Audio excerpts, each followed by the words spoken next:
Hi, my name is Larissa Kaiser, and I'm the founder of Jill, a Women Plus in Translation reading series that spotlights women and/or non-binary translators, or translators of women and/or non-binary authors, or both. Jill began as a live bi-monthly reading series in New York City in 2019, but it's now gone online, which is actually really exciting because it means that we get to accept submissions from translators who are not only in the New York City area, but also all around the country, and in many cases all around the world. Going forward, we will be posting a new video of a translator reading on our YouTube channel every week on Wednesdays.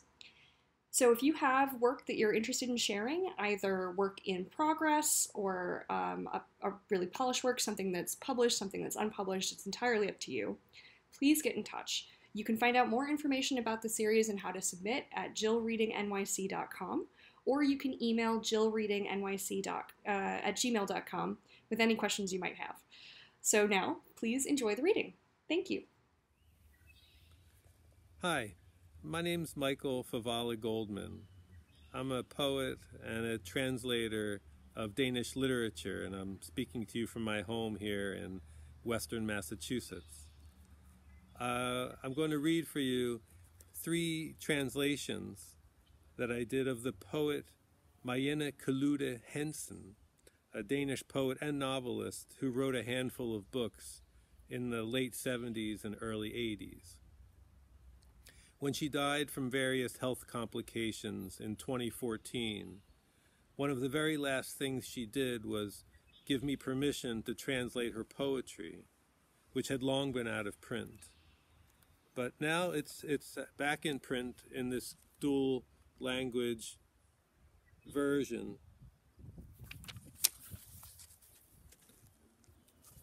20 of the poems in this book were published in various journals, and a couple of them got pushcart nominations as well.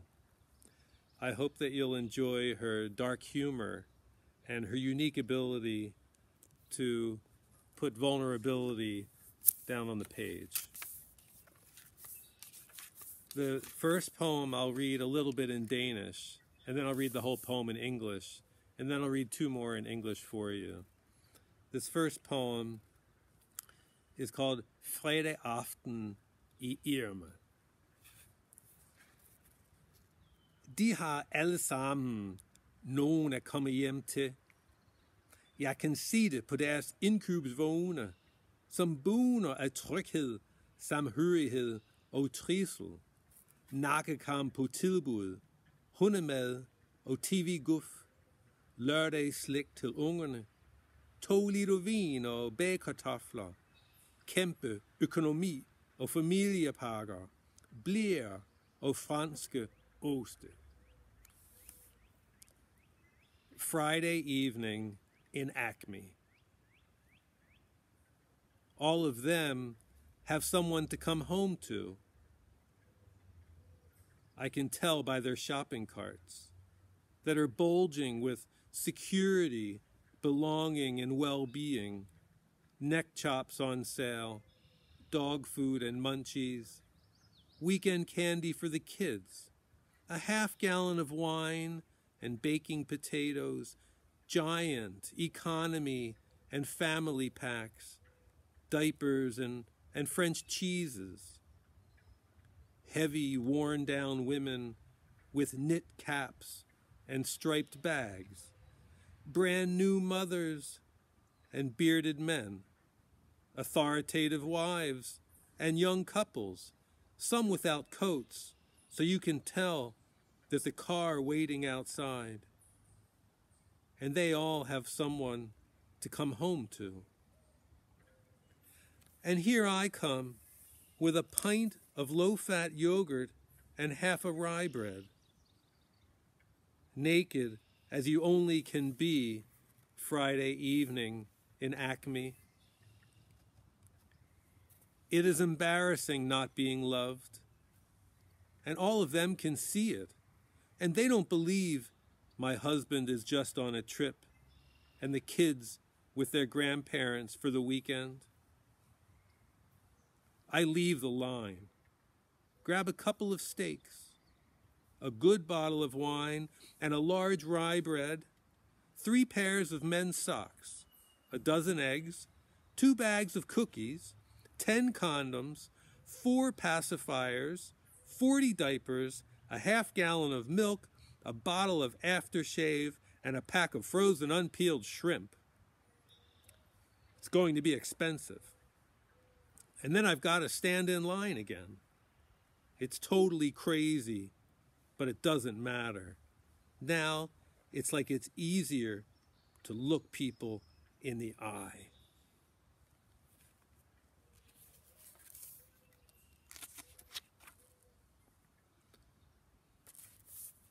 The second poem is Anxiety.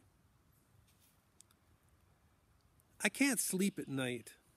As soon as I'm in bed, all kinds of unpleasant thoughts begin to appear in my tired head. And I become wide awake, rigid and tense, and I lie in the dark like a foreign object, indissoluble, cast out by the night. What if something happens to my kids? Or my husband leaves me?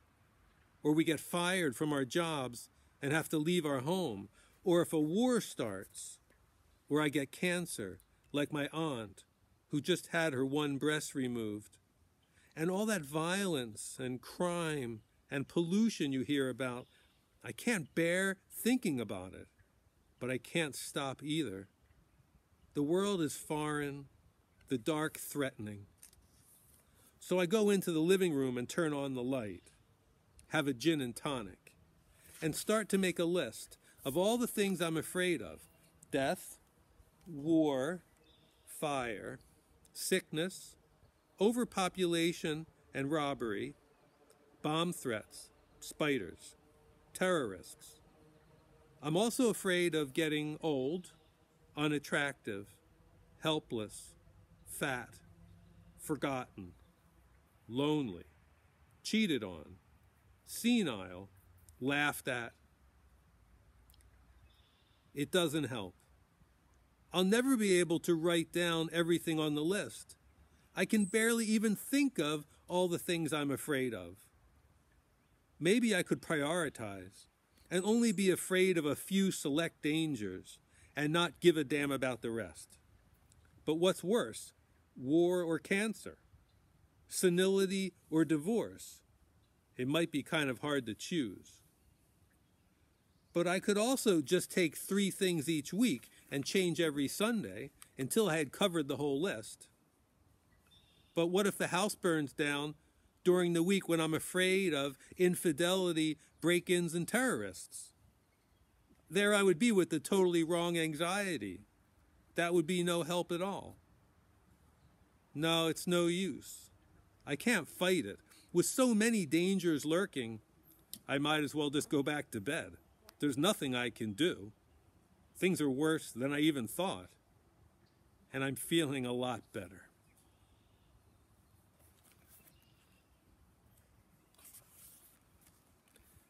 And finally, this third poem is called Belief. When I was 9, I was lucky enough to win a postage stamp all the way from Ghana. And from that day on, I felt obligated to collect stamps, because our teacher had said that all stamp collectors should raise their hands, since we were going to draw lots for the stamp there in the class. And I raised my hand even though I wasn't a stamp collector, but I thought that if I began to collect them from now on, that must be good enough. And I actually collected stamps for years and got very interested in them, especially ones from distant countries. They were like small windows onto the big world. When I was 27, I was lucky enough to have a child. And from that day on, I felt obligated to start believing in the future, because my conscience had told me that only those who believe in the future can permit themselves to have children. And I hadn't believed in the future since 1973, when there was an oil crisis. And I lay awake night after night, fantasizing about a European ice age, when they shut off the heat and war and affliction and consumption and tuberculosis, and the specter of unemployment lurked around every street corner. But I think if I start believing in the future from today on, that must be good enough. Thanks for listening. These poems are from the book Average Neuroses by Marianne Koluda Hansen. If you're interested in a signed copy, you can write to me at hammerandhorn@gmail.com, or you can go to my website, hammerandhorn.net, where you can find lots of poetry and Danish translations. Thanks for now. See you another time.